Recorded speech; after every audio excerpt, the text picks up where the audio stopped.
Bom, meus amigos, o New York Knicks foi o grande campeão dessa temporada da NBA, né? Após mais de 50 anos de jejum, né? Mais de 50 anos sem erguer a taça, sem sentir o sabor do título, o New York Knicks finalmente conseguiu quebrar esse jejum, voltou a ser campeão. E um dos grandes, se não o grande personagem dessa conquista do Knicks foi o Jalen Brunson, né? Foi eleito o MVP das finais, ele já havia sido eleito MVP ali das finais do leste, e aí ganhou o MVP das finais da NBA, mais do que merecido. Eu até acho que durante ali um período das finais, o Anunoby merecia mais o Finals MVP. Mas os últimos dois jogos do Brunson, especialmente o jogo que fechou a série lá em San Antonio, eu acho que essas últimas atuações do Brunson, especialmente a última, garantiu o prêmio para ele. E foi um prêmio justo, ele realmente mereceu o Finals MVP. E foi legal ele ganhar o prêmio até para coroar tudo que foi feito pelo Knicks nos últimos anos, tendo ele como o grande personagem, como o grande centro de tudo. Esse título do Knicks, ele só foi possível graças ao Brunson. Graças ao papel dele como líder, graças ao papel dele como franchise player, como estrela, como um dos jogadores mais clutch da liga, e também o papel dele como um cara que abriu mão de uma baita de uma grana pro Knicks conseguir, né, contratar os jogadores que contratou, para conseguir renovar com o Anunoby, para conseguir pegar o Mikal, para conseguir pegar o Towns.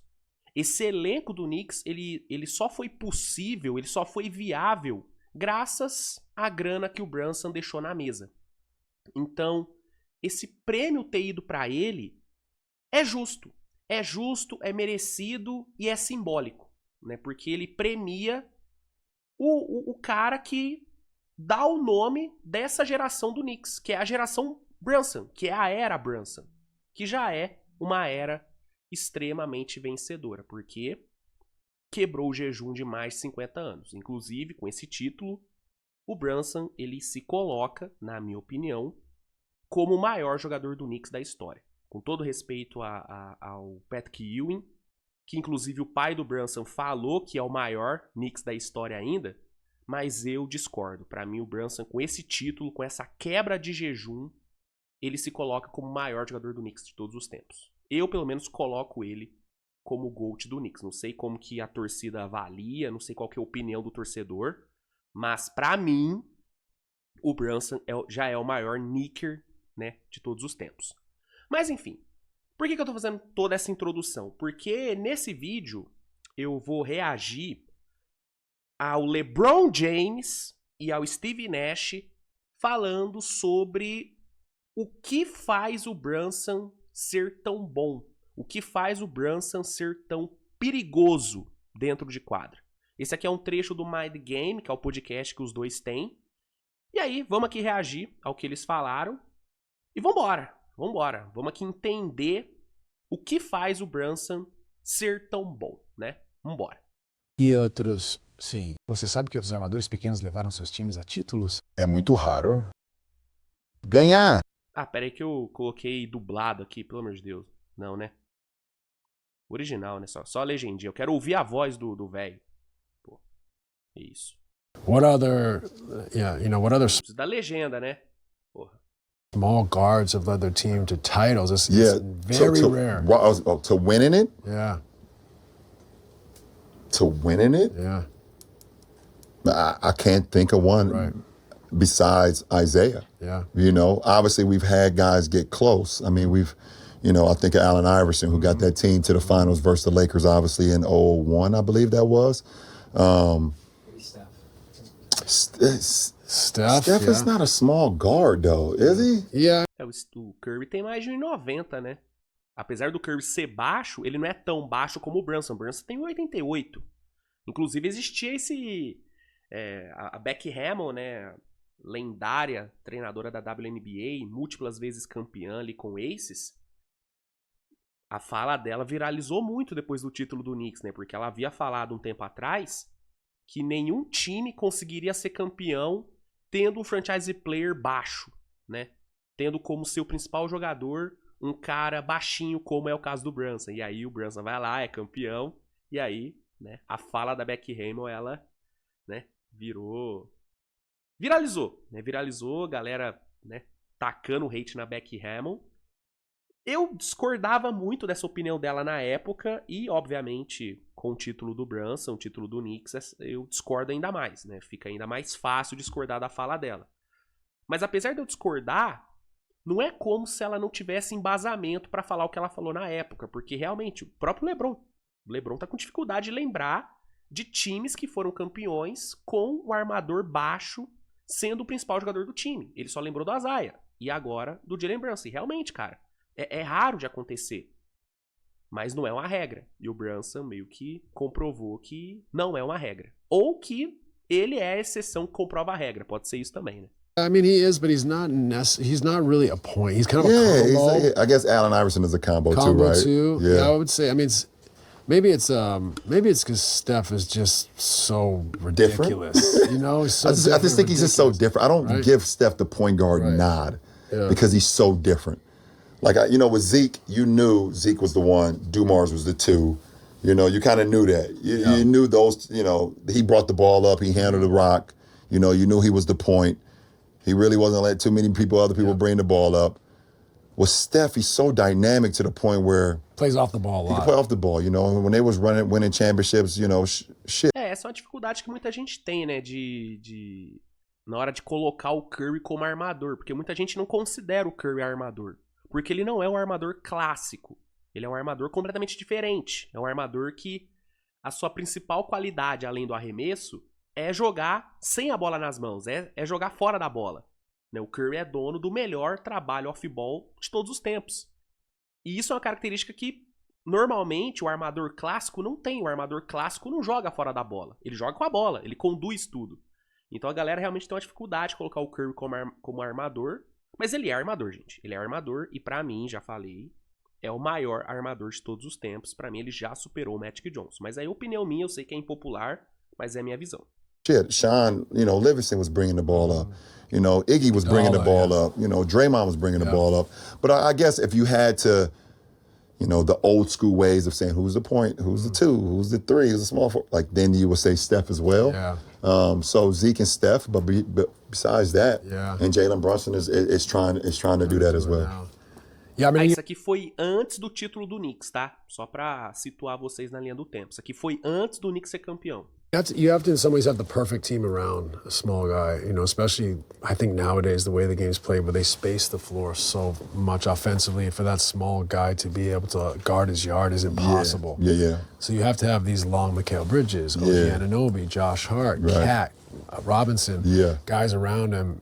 Steph in some ways had that, Clay was a great perimeter defender, Iggy, Draymond. Draymond of Yeah, of course. course. They usually had like a revolving door of centers to do things, but Jalen he's first of all, the number one characteristic for me is, and last year is Clutch Player of the Year. This year I believe is Shea. Last year was Jalen. Is his will to win. Right. His will to win. And I would say one of the things that I love about him, beyond the shot making, is he's so smart at using his body. Yeah. We know he plays off 2 feet. We know he's got incredible touch on those drives where guys, and he's able to just float the ball in the basket. It's almost not a floater, not a layup, not a runner, but it's just like a shot on the move with a guy tattooed to him. And it's what we will say is off timing. Yeah. Or if you're guarding him, you can't time it because you don't know when he's going. It's not natural. Yeah, it's not natural. Like he goes and then he just kind of tosses it up there. Boom, boom, instead of boom. Yeah, boom, exactly. So now step you it know. back. Yeah, exactly. So now you know. Isso vai pelo trabalho de pés que o Brunson tem, né, cara?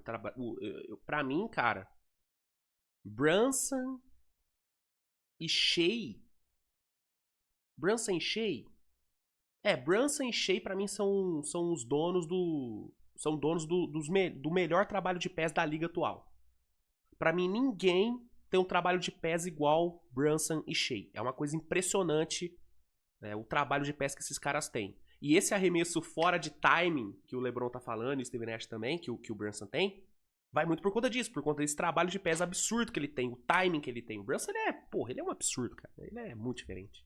Have to get it up, but like as a defender, he gets you sometimes. He gets you leaning, and then boom, and he's he right makes at them over and over. But what I love about Jalen, I try to teach this to young guards, is using the body and cutting guys off. And so like one of the, there's variations of that. There's one using your body to get off 2 feet and play. There's one where you have half an advantage, where you steer him away from the pocket of space so you can then go back to the pocket of space. And the last one is how he gets in front and just stops. And what is important as a I can relate as a non-NBA athletic dude, is that as a small guy, is what happens is by getting in front of your guy, close out, pick and roll, whatever it is, by cutting him off, one, he can run you over. That's a foul. Now he's got to be more conservative. So you're setting the terms how he plays against you. But two, as you cut him off, your big's rolling, or your big's in the dunker, you're creating a big pocket. You've stopped the game. Game stops, and now if that big wants to step up, you're looking right at the lob. Right? If that corner guy wants to come in, you're seeing that. And you say, okay, the game's going to restart when I say so. Right. And now we play 4-on-3, 3-on-2, 2-on-1. He's so good at taking those little advantages or big advantages, stopping the game, creating a space for himself, and asking the defense, who's going to come guard this space? Because if you do, I play him behind. And also add on to that, he's a lefty. Which also changes it too. Our league. Isso é um diferencial muito grande, mano. O Brunson ser canhoto faz total diferença. Porque isso é natural. É muito mais difícil você marcar um jogador canhoto, porque durante a maior parte da vida de qualquer jogador, isso vale pra qualquer esporte, tá? Os canhotos, eles são mais difíceis de serem marcados, de serem defendidos em qualquer esporte. Porque durante a maior parte da vida de qualquer jogador, ele sempre jogou muito mais contra destros do que contra canhotos. Então, não tô falando que se o Brunson não fosse canhoto, ele não seria tão bom como ele é. Ele seria muito bom, mas ser canhoto dificulta muito a vida do defensor. É só você ver vídeo de qualquer cara falando sobre como era difícil marcar o Harden no auge. Porque além de toda a habilidade que o Harden tinha, do arremesso, do drible, leitura, tudo, ele era canhoto também. O Scottie Pippen, tem um vídeo do Scottie Pippen onde ele fala, como ele marcaria o Harden. E aí ele fala que, uma das maiores dificuldades é o fato dele ser canhoto. Então, além de tudo que o Jalen Brunson tem, a inteligência, o arremesso, o trabalho de pés, o timing, ele ainda é canhoto, né? Então, realmente o Brunson, ele é diferente. Ele é diferente pra caralho. League is so, 90% of our league, 95% of our leagues are righties, and the lefties that's dynamic in our league is sometimes just hard to kind of get a cadence of that. The Manu Ginobili's, the James Hardens, now the Jalen Brunson, it's a different feel when a guy's coming at you lefty, So that I think that plays a little bit into it. I don't know if anybody's ever said that, and I could be wrong, but I also could be right. I think being a lefty too, when you're that dynamic, it just gives the defense. Você não está errado, LeBron. Fica tranquilo, você não está errado, LeBron. Até porque no dia que eu falar que o LeBron tá errado, pode mandar me prender, né? Defender a little bit more of a headache. And it gives the defense absolutely on an individual basis or team basis, but like how do you scheme for him? Because, he's quite comfortable to shoot a hand-in-the-face 3 off the dribble if you give him a little gap. So that brings you all the way up. So then he creates that little advantage with the body, whether he cuts you off, whether he takes you away from the space, or whether he plays off 2 feet. So what do you do? Like, getting in the gaps is so hard because he's so efficient at getting a slight advantage and using the straight to the hoop space instead of curving one way, spinning. He's very in his short lane. Gapping, it's really difficult to gap him because you have to overcommit so much. And like you said, we said in game one you mentioned in game one they made those threes. So that it puts so much pressure when they're at their best. Mikal Bridges is knocking down shots. OG's knocking down shots. Josh Hart knocks in a couple. You already know what Cat's ability to do. So you're not going to be too far in on him anyways because his ability to shoot the ball You know, and Shamlin been shooting the ball. Like I said, Deuce been shooting the ball. So JC, Jordan Clarkson, could come in and knock some down. So like we mentioned earlier, they've done a great job of surrounding him with the perfect pieces that allows him to be the perfect himself. A montagem de elenco do Knicks, ela foi muito bem feita, cara. Ela foi muito bem feita, potencializando o que o Brunson tem de melhor e escondendo o que ele tem de pior, né? Por isso que a montagem de elenco é tão importante, cara. Por isso que não é só juntar os talentos e deixar os caras se virar. Não, você tem que ser estratégico. Você tem que pensar o que você quer fazer. Como que eu vou potencializar ao máximo o que eu tenho? Beleza, eu tenho um franchise player que é um armador baixinho, canhoto, habilidoso, um scorer incrível, mas um cara que é problemático na defesa. Como é que eu potencializo ele e escondo as suas deficiências? Pô, eu preciso de alas grandes, 3Ds, que defendam e espacem a quadra para, né, que ele tenha mais espaço para atacar, para infiltrar quando estiver atacando e para que ele não seja tão exposto na defesa. Beleza, eu preciso disso. Eu preciso de um pivô que seja bom no pick and roll, que trabalhe bem em screen para, né, ser uma duplinha ali com o Brunson, mas que também consiga criar por conta própria para não deixar tudo no Brunson. Beleza, traz o Towns, que é exatamente isso. Ah, mas na rotação eu preciso de outros arremessadores. Eu preciso de um big mais, porradeiro para pegar rebote ofensivo, para gerar a segunda chance. Beleza, tem o Mitchell Robinson, tem o McBride, tem o Clarkson, tem o Shamet. Então, todo o processo de montagem desse Knicks foi muito bem feito e, né, deu no que deu, né? Deu esse resultado maravilhoso, com o Brunson sendo o grande nome desse título do Knickão. Coisa linda, coisa linda.